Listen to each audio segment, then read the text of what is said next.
Il y a des décrets qui passent presque inaperçus, et d'autres qui, sans faire de bruit, touchent directement à la vie des citoyens. Le 3 mars 2026, depuis Étoudi, une signature a été apposée. Pas pour inaugurer un pont. Pas pour lancer un chantier spectaculaire. Mais pour nommer les membres du conseil d'administration du Crédit foncier du Cameroun. À première vue, cela ressemble à un simple acte administratif. Pourtant, quand on parle du Crédit foncier, on parle de logement. Et quand on parle de logement, on parle de stabilité, de sécurité, d'avenir. Parce qu'au Cameroun, avoir un toit à son nom, ce n'est pas un luxe. C'est un rêve pour beaucoup. C'est une bataille pour certains. C'est un objectif de toute une vie pour d'autres. Alors quand la gouvernance de l'institution chargée de financer ce rêve change, la question mérite d'être posée, simple routine institutionnelle ou véritable impulsion stratégique? C'est ce que nous allons décrypter, avec rigueur, avec recul, et avec ce regard lucide qui nous caractérise. Bienvenue sur Radar 237. Ici, nous ne nous contentons pas de lire les titres. Nous analysons les actes. Nous décortiquons les décisions. Nous mettons en perspective les faits. Si vous voulez comprendre ce qui se joue réellement derrière les communiqués officiels, vous êtes au bon endroit. Abonnez-vous dès maintenant. Activez la cloche pour ne rien manquer. Parce qu'au Cameroun, l'actualité ne se limite pas aux apparences. Aujourd'hui, nous parlons gouvernance, logement et stratégie d'État. Un sujet qui semble technique, mais qui concerne directement des milliers de familles. Installez-vous. On décrypte ensemble. Le 3 mars 2026, le président de la République, Paul Biya, a signé le décret numéro 2026-079 portant nomination des membres du conseil d'administration du Crédit foncier du Cameroun.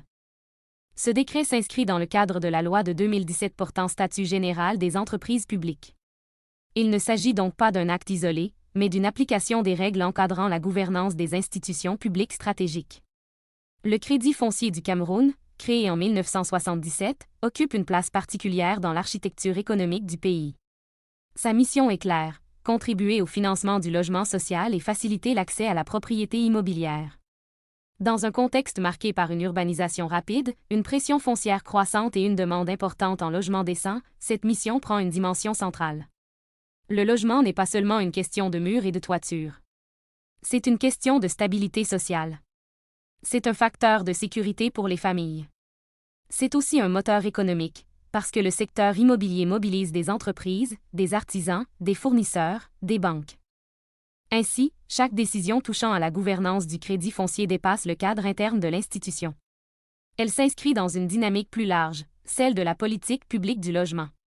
Dans cette vidéo, nous avons analysé la nouvelle architecture de gouvernance, les règles encadrant les mandats et le contrôle bancaire, les défis concrets liés à la réalité du logement, ainsi que la portée stratégique et politique de ce décret. Il est temps maintenant de tirer les enseignements de l'ensemble. Partie 1. Une nouvelle architecture des gouvernance à Étoudi. Quand un décret tombe, ce n'est jamais juste une feuille signée. C'est un message. Et cette fois, le message concerne le conseil d'administration du Crédit foncier du Cameroun. Le 3 mars 2026, le président de la République, Paul Biya, a procédé par décret à la nomination des membres de cette instance stratégique. Une décision qui peut sembler technique, administrative, presque discrète. Mais derrière les lignes officielles, il y a une architecture précise, un équilibre institutionnel soigneusement construit. Commençons par comprendre de quoi on parle. Le conseil d'administration, ce n'est pas un club privé. Ce n'est pas une réunion de courtoisie. C'est l'organe qui oriente, qui valide, qui contrôle. C'est là que se décident les grandes lignes, la stratégie, les priorités, la gouvernance financière. Autrement dit, on ne construit pas les maisons autour de cette table, mais on décide comment les financer. Dans cette nouvelle configuration, plusieurs institutions de l'État sont représentées. Et ce n'est pas un hasard. On retrouve d'abord un représentant de la présidence de la République. Symboliquement, cela signifie que le sommet de l'État garde un regard direct sur les orientations du crédit foncier. Le logement n'est donc pas considéré comme un simple dossier secondaire. C'est un enjeu national.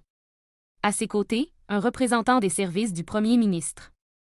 Là encore, le message est clair, coordination gouvernementale.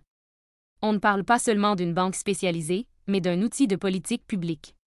Le ministère des Finances est également présent. Logique. Car qui dit financement dit équilibre budgétaire, dit prudence bancaire, dit contrôle des risques.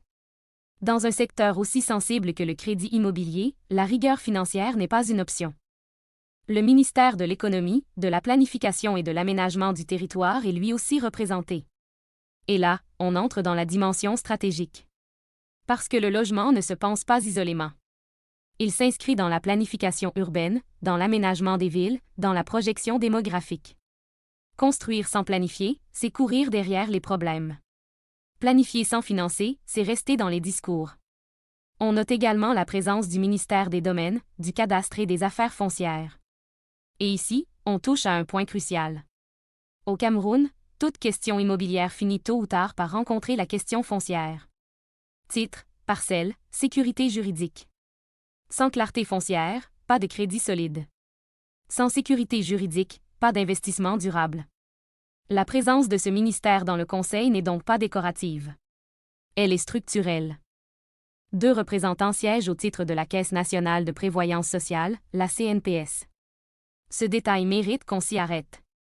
La CNPS gère des fonds importants, issus des cotisations sociales. Sa présence dans la gouvernance du crédit foncier peut être interprétée comme un pont entre épargne sociale et financement du logement. Une manière d'articuler protection sociale et investissement immobilier. La Cameroon Postal Services, Campost, est également représentée. Pour certains, cela peut surprendre. Mais Campost n'est pas seulement un opérateur postal. Elle joue aussi un rôle financier à travers certains services. Sa présence élargit le cercle institutionnel et rappelle que le financement de l'habitat peut mobiliser différents leviers publics. Un élément particulièrement intéressant dans cette nouvelle composition, c'est la présence d'une représentante élue du personnel du Crédit foncier du Cameroun. Ce n'est pas anodin. Cela signifie que la voix interne de l'entreprise est officiellement intégrée dans la gouvernance. Ceux qui vivent la réalité quotidienne de l'institution participent désormais aux discussions stratégiques. C'est un signal en matière de gouvernance participative. Enfin, le décret précise qu'un administrateur indépendant sera désigné ultérieurement, conformément à la réglementation en vigueur. L'indépendance, en gouvernance, est un principe clé. Elle vise à garantir un regard extérieur, moins lié aux structures administratives, capable d'apporter une expertise neutre et un contrôle supplémentaire. Si l'on observe l'ensemble, une chose saute aux yeux.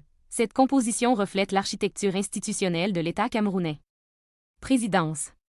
Primature. Ministère stratégique. Institutions financières publiques. Représentation interne. C'est un assemblage pensé pour couvrir les différents angles, politique, économique, financier, foncier, social. On pourrait dire, avec un sourire bien de chez nous, que la table est bien garnie. Mais au-delà de la formule, ce qui compte, c'est l'équilibre. Trop d'acteurs peuvent ralentir la décision. Trop peu peuvent appauvrir la vision.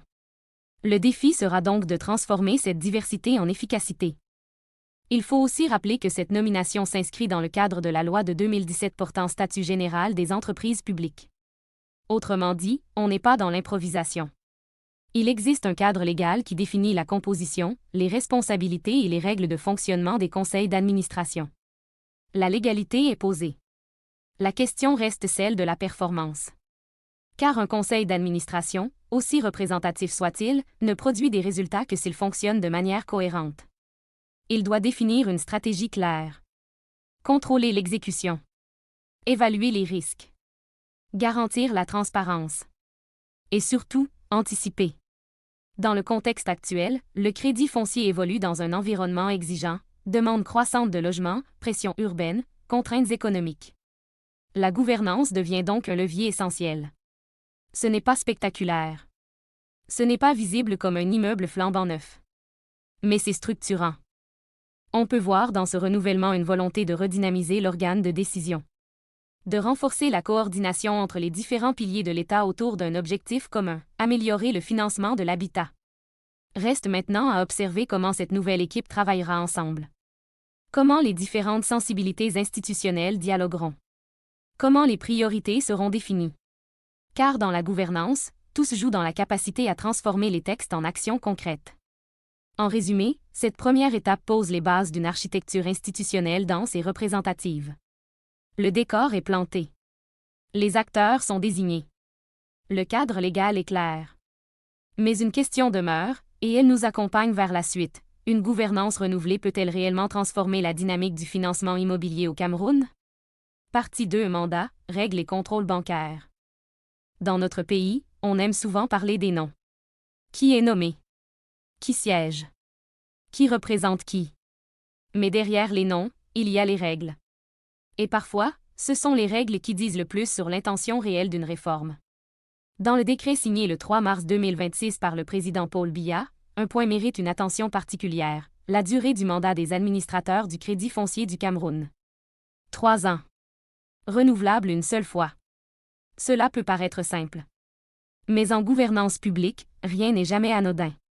3 ans, ce n'est ni trop court pour installer une vision, ni trop long pour s'installer dans le confort. C'est une durée qui impose des résultats. Une période suffisamment significative pour élaborer une stratégie, la mettre en œuvre et en assumer les conséquences. Renouvelable une seule fois. Là aussi, le message est clair, pas de mandat illimité. Pas d'occupation éternelle du fauteuil. Le principe est celui de la rotation encadrée. On peut poursuivre le travail, mais pas s'éterniser. Cela crée une forme de responsabilité. On sait que le temps est compté. On sait que les décisions prises aujourd'hui seront évaluées demain. Mais ce n'est pas tout.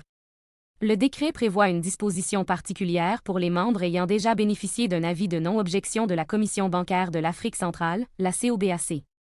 Et ici, on entre dans la dimension technique, mais essentielle. La COBAC, organe de régulation bancaire de la sous-région, joue un rôle clé dans la supervision des établissements financiers. Elle ne se contente pas d'observer. Elle évalue, elle contrôle, elle autorise.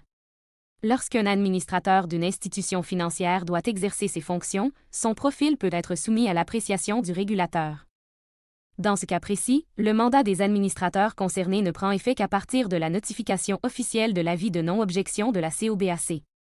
Cela signifie quoi concrètement? Cela signifie qu'au-delà de la signature présidentielle, il existe un filtre réglementaire. Une double légitimité.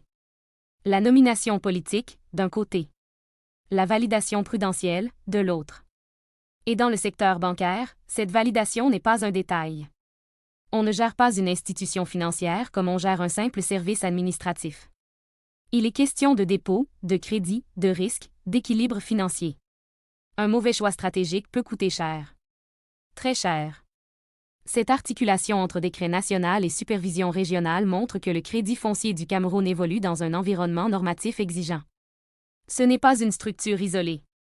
Elle est intégrée dans un système bancaire encadré, où la conformité est centrale. Et c'est là que la question devient intéressante. Quand on parle de relance institutionnelle, de redynamisation, de gouvernance renouvelée, cela ne se fait pas dans un vide juridique. Cela se fait dans un cadre précis, balisé, contrôlé. On pourrait dire, avec un sourire, que même pour s'asseoir autour de la table, il faut que les textes disent oui. Pas seulement les autorités nationales, mais aussi le régulateur bancaire. Ce mécanisme renforce un principe fondamental, la crédibilité. Une institution financière crédible est une institution dont la gouvernance inspire confiance. Confiance des partenaires. Confiance des investisseurs. Confiance des clients. Le respect des procédures de la COBAC participe à cette crédibilité. Il envoie un signal, le crédit foncier n'échappe pas aux standards prudentiels. Revenons au mandat de 3 ans. 3 ans, c'est aussi un cycle stratégique.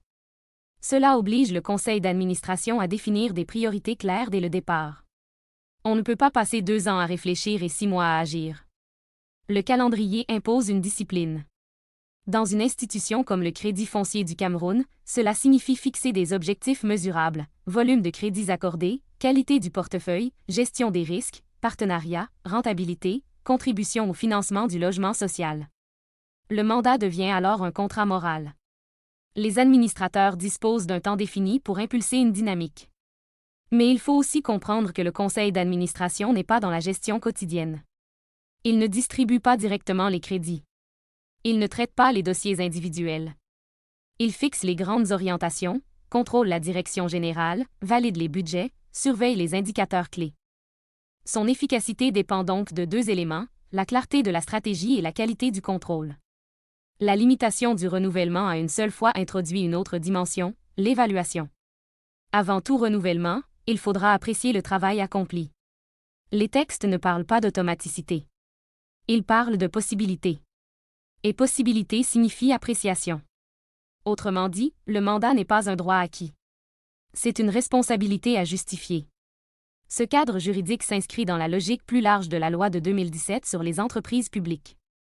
Cette loi vise à moderniser la gouvernance, à clarifier les rôles, à renforcer la transparence. Le décret du 3 mars 2026 s'insère dans cette architecture. Il ne s'agit donc pas d'une nomination isolée, mais d'une application d'un cadre légal déjà établi. Un autre point mérite d'être souligné, la publication du décret selon la procédure d'urgence, puis son insertion au journal officiel en français et en anglais. Cela peut sembler formel. Mais la publication officielle est un acte de transparence. Elle permet à tout citoyen, à tout observateur, de prendre connaissance des décisions prises. Elle ancre la nomination dans la légalité publique. La gouvernance moderne repose sur la publicité des actes. On ne gouverne pas dans l'ombre des couloirs. On gouverne par des textes publiés, opposables, vérifiables. Ainsi, la deuxième grande leçon de ce décret, après la composition du Conseil, c'est l'encadrement strict des mandats et le respect des procédures de contrôle. Le Crédit foncier du Cameroun n'est pas seulement une institution stratégique par sa mission. Il l'est aussi par le cadre réglementaire dans lequel il évolue. Et ce cadre impose rigueur, conformité et responsabilité. En résumé, 3 éléments structurent cette nouvelle étape: un mandat de 3 ans renouvelable une seule fois, une entrée en fonction conditionnée pour certains par l'avis de la COBAC, et une publication officielle garantissant la transparence. Les règles sont posées. Les garde-fous sont en place. La légitimité institutionnelle est encadrée. La question qui s'impose désormais est simple: ces règles, aussi solides soient-elles, suffiront-elles à transformer concrètement la performance du Crédit foncier du Cameroun dans sa mission de financement du logement? Partie 3. Le Crédit foncier face à la réalité du logement. On peut changer les membres d'un conseil d'administration. On peut fixer des mandats. On peut publier des décrets. Mais au bout du compte, une seule question intéresse les citoyens: est-ce que cela va changer quelque chose dans la vie réelle? Le Crédit foncier du Cameroun n'est pas une institution comme les autres. Créé en 1977, il a été pensé comme l'instrument privilégié de l'État en matière de financement du logement social et d'accès à la propriété immobilière. Autrement dit, sa mission touche à un besoin fondamental: avoir un toit décent. Et au Cameroun, la question du logement n'est pas théorique. Elle est visible. Elle est quotidienne. Elle est palpable dans la croissance rapide des villes, dans les quartiers qui s'étendent, dans la pression foncière, dans les loyers qui grimpent, dans les familles qui rêvent d'un terrain à leur nom. Dans ce contexte, le rôle du Crédit foncier est stratégique. Il ne construit pas directement les immeubles, mais il facilite l'accès au financement. Il accorde des crédits immobiliers. Il soutient les projets liés à l'habitat. Il intervient comme un levier financier au service d'une politique publique. Mais soyons lucides. La demande en logement décent est aujourd'hui largement supérieure à l'offre accessible. Beaucoup de Camerounais aspirent à devenir propriétaires, mais se heurtent à des réalités économiques: revenus limités, coût des matériaux, prix du terrain, conditions d'accès au crédit. C'est là que la gouvernance prend tout son sens. Un conseil d'administration solide peut impulser des orientations stratégiques capables d'adapter l'institution à ces défis. Il peut encourager le développement de produits financiers plus adaptés aux réalités locales. Il peut renforcer les mécanismes de gestion des risques pour éviter les dérives. Il peut soutenir des partenariats avec d'autres acteurs publics ou privés. En d'autres termes, il peut orienter le crédit foncier vers une plus grande efficacité. Mais attention! On ne parle pas ici de promesses. On parle de mécanismes. Le financement du logement repose sur plusieurs équilibres: équilibre entre accessibilité et viabilité financière, entre ambition sociale et prudence bancaire, entre rapidité d'intervention et sécurité juridique. Un crédit immobilier, ce n'est pas une simple transaction. C'est un engagement sur plusieurs années. Cela suppose une capacité de remboursement stable. Cela suppose une gestion rigoureuse des dossiers. Cela suppose un suivi. Le conseil d'administration, en tant qu'organe stratégique, doit veiller à ce que ces équilibres soient respectés. Dans un environnement marqué par une urbanisation accélérée, la pression sur le foncier est forte. Les villes grandissent, parfois plus vite que la planification. Le logement social devient alors un enjeu central. Si le financement ne suit pas, les déséquilibres s'installent. Le crédit foncier peut jouer un rôle de stabilisateur. Il peut orienter ses priorités vers des projets structurants. Il peut favoriser des programmes ciblant certaines catégories sociales. Il peut travailler à réduire les délais de traitement des dossiers, tout en respectant les exigences réglementaires. La nomination d'un administrateur indépendant, annoncée dans le décret, est également un élément important dans cette perspective. Un administrateur indépendant, par définition, n'est pas directement rattaché à une institution administrative précise. Il apporte un regard technique, parfois plus neutre, parfois plus critique. Ce type de profil peut contribuer à renforcer la qualité des décisions. Mais au-delà des textes, la vraie question est celle de la cohérence entre la mission sociale et la performance financière. Le crédit foncier doit rester viable. Il ne peut pas distribuer des crédits sans tenir compte du risque. Dans le même temps, il ne peut pas ignorer sa vocation sociale. C'est ce double impératif qui rend sa gouvernance particulièrement délicate. On pourrait dire que l'institution marche sur une ligne fine. Trop de prudence, et l'accès au crédit se ferme. Trop de souplesse, et le risque augmente. Le conseil d'administration doit donc trouver le bon dosage. Dans le contexte actuel, marqué par une demande croissante en logement décent, la pression est réelle. Les attentes sont élevées. Chaque décision stratégique peut avoir un impact concret sur la capacité des ménages à accéder à la propriété. Il ne s'agit pas seulement de chiffres dans un rapport annuel. Il s'agit de familles qui souhaitent construire. De jeunes actifs qui veulent investir.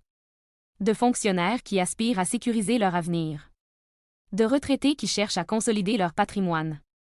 La relance institutionnelle évoquée autour de ce décret doit donc être analysée à la lumière de cette réalité sociale. Un conseil d'administration renouvelé peut décider d'accélérer certains projets. Il peut réévaluer la politique de crédit. Il peut renforcer les mécanismes internes de contrôle pour améliorer la confiance des partenaires financiers. Il peut aussi travailler à moderniser les procédures. Car dans le secteur bancaire, la confiance est capitale. Les partenaires, les déposants, les bénéficiaires de crédit doivent percevoir l'institution comme stable, transparente et efficace. La publication du décret et la clarté des règles de mandat participent à cette image de stabilité. Mais la crédibilité se construit dans la durée. Il faudra observer les orientations stratégiques qui seront prises dans les prochains mois. Les volumes de crédits accordés. Les partenariats noués. Les projets soutenus. Le crédit foncier n'est pas une structure isolée. Il s'inscrit dans une dynamique nationale de développement urbain. Il interagit avec les ministères concernés, avec les collectivités, avec les acteurs du secteur immobilier. Sa performance peut donc avoir un effet d'entraînement sur l'ensemble de la chaîne du logement. En résumé, cette nouvelle étape de gouvernance ne peut être dissociée de la réalité du terrain. Le défi est clair, transformer un cadre institutionnel renouvelé en impact concret sur l'accès au logement. Le décor juridique est posé. La mission est connue. Les attentes sont fortes. Reste maintenant à analyser si, au-delà des règles et des équilibres financiers, cette nouvelle dynamique pourra répondre efficacement à la pression sociale liée au logement. Partie 4. Signal politique ou dynamique économique? Lorsqu'un décret présidentiel tombe, surtout depuis Étoudi, il ne faut jamais le lire uniquement à la surface. Derrière les lignes administratives, il y a toujours un message. Et quand ce message concerne le crédit foncier du Cameroun, il touche directement à un sujet sensible, le logement. Le 3 mars 2026, en procédant à la nomination des membres du conseil d'administration du Crédit foncier, le président Paul Biya ne s'est pas contenté de remplacer des noms par d'autres. Il a posé un acte à la fois institutionnel et symbolique. Institutionnel, parce qu'il s'agit d'assurer la continuité de la gouvernance d'une entreprise publique stratégique. Symbolique, parce que le logement reste l'un des piliers silencieux du contrat social. On peut parler d'infrastructure, d'énergie, d'emploi, mais à la fin de la journée, chacun rentre chez lui. Ou cherche à rentrer chez lui. La question qui se pose alors est simple. S'agit-il d'un simple ajustement administratif ou d'un signal politique plus large? Dans un pays où la pression urbaine est forte, où la demande en logement décent est croissante, toute décision touchant l'institution chargée du financement immobilier prend une dimension particulière. Le Crédit foncier n'est pas une entreprise publique ordinaire. Il incarne l'espoir d'accès à la propriété pour de nombreux Camerounais. Nommer un nouveau conseil d'administration, c'est donc envoyer un message sur la volonté de maintenir, voire de renforcer, la dynamique institutionnelle autour de cette mission. Mais attention! Un signal politique ne produit des effets économiques que s'il est suivi d'actions concrètes. La gouvernance renouvelée devra se traduire par des orientations stratégiques claires. Par des décisions mesurables. Par des résultats observables. Dans ce type de contexte, le signal politique a plusieurs dimensions. Premièrement, il rassure. Il montre que l'institution n'est pas laissée en pilotage automatique. Que son encadrement est suivi au plus haut niveau de l'État. Cette dimension est importante pour les partenaires financiers, pour les investisseurs, pour les bénéficiaires de crédit. Deuxièmement, il structure. En désignant des représentants issus de différentes administrations et institutions publiques, le décret affirme une coordination entre les politiques publiques. Le logement n'est pas isolé. Il est lié à la planification, aux finances, au foncier, à la protection sociale. Troisièmement, il engage. Car une nomination présidentielle n'est pas neutre. Elle place les administrateurs face à une responsabilité claire, contribuer à la performance de l'institution. Mais au-delà du symbole, il faut analyser la dynamique économique potentielle. Le crédit foncier agit dans un environnement exigeant. L'accès au crédit immobilier dépend de plusieurs facteurs: capacité de remboursement des ménages, stabilité des revenus, coût du foncier, coût des matériaux, cadre réglementaire. Le conseil d'administration ne peut pas agir sur tous ces paramètres, mais il peut influencer la stratégie d'adaptation. Par exemple, il peut encourager la diversification des produits financiers. Il peut orienter l'institution vers des partenariats avec des promoteurs immobiliers. Il peut renforcer les mécanismes internes de gestion des risques pour améliorer la qualité du portefeuille de crédit. Il peut aussi veiller à ce que l'équilibre entre mission sociale et viabilité financière soit respecté. Car c'est là que tout se joue. Un établissement public dédié au logement doit concilier deux exigences: faciliter l'accès à la propriété et préserver sa solidité financière. Trop d'audace peut fragiliser l'institution. Trop de prudence peut limiter son impact social. Le signal politique devra donc s'accompagner d'une stratégie économique cohérente. Il faut également considérer l'effet d'entraînement. Une gouvernance stable et crédible peut renforcer la confiance autour du crédit foncier. Cette confiance peut attirer davantage de partenaires, sécuriser les engagements financiers, améliorer la perception globale de l'institution. Dans le secteur financier, la confiance est une monnaie invisible mais décisive. Le décret précise que le mandat des administrateurs est encadré dans le temps. Cela signifie que les performances pourront être évaluées sur une période déterminée. Cette temporalité crée une forme de pression positive. Il ne s'agit pas simplement d'occuper un siège. Il s'agit de produire des résultats. La question reste donc ouverte. Cette nouvelle équipe transformera-t-elle l'impulsion politique en résultats économiques concrets? On pourrait dire, avec une touche d'ironie bien mesurée, qu'un décret ne construit pas une maison. Il ne pose ni briques ni tôles. Mais il peut orienter la manière dont les financements circulent. Et dans le domaine du logement, la circulation des financements est déterminante. Il faudra observer les décisions stratégiques prises dans les prochains mois. Les priorités affichées. Les objectifs fixés. Les indicateurs suivis. Le crédit foncier est un outil. Un outil public. Son efficacité dépend de la manière dont il est piloté. La nomination du conseil d'administration est donc une étape, pas une finalité. Ce qui donnera du sens à ce signal politique, ce sera la capacité à transformer la gouvernance en impact réel, amélioration de l'accès au crédit, renforcement de la stabilité financière, contribution visible à la politique de logement.